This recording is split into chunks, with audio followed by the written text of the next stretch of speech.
Donc ça serait quoi? Bon, ça serait parce que j'avais prévu, alors, je vais vous donner le scoop, moi, j'avais prévu d'aller en Coupe du Monde. Et après cette Coupe du Monde, j'estimais que c'était la fin d'un cycle, en tout cas pour moi.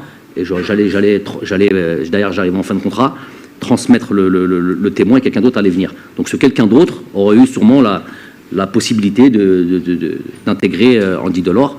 C'est pour ça que j'ai bien dit, j'ai jamais été dans l'idée qu'il soit définitivement enlevé de l'équipe nationale, mais avec moi, avec mon idée, j'avais déjà mon projet.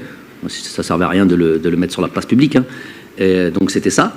Donc aujourd'hui, je suis encore sélectionneur. Donc je vais attendre quoi? Quelle Coupe du Monde pour qu'il ne revienne plus? Et surtout, pour être raccord, j'ai pas peur de vous le dire, parce que c'est ce que je lui ai dit aussi, si on avait été à cette Coupe du Monde, Andy Delors n'aurait pas été en Coupe du Monde. Parce qu'il y a eu des choses, pas besoin de répéter ce qui s'est passé. Il y a un truc sur lequel on doit être logique et on doit être clair là-dessus.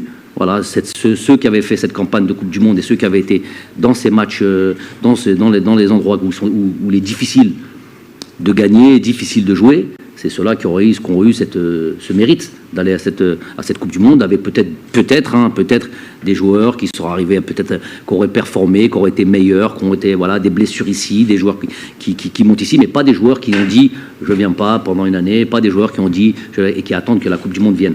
Donc ça, il le sait, on a été très clair là-dessus. Donc aujourd'hui, on dit revient. Et il revient presquement à la case départ. Il va devoir aller au Niger, ou encore en Ouganda, en Tanzanie. On retourne dans ce truc-là.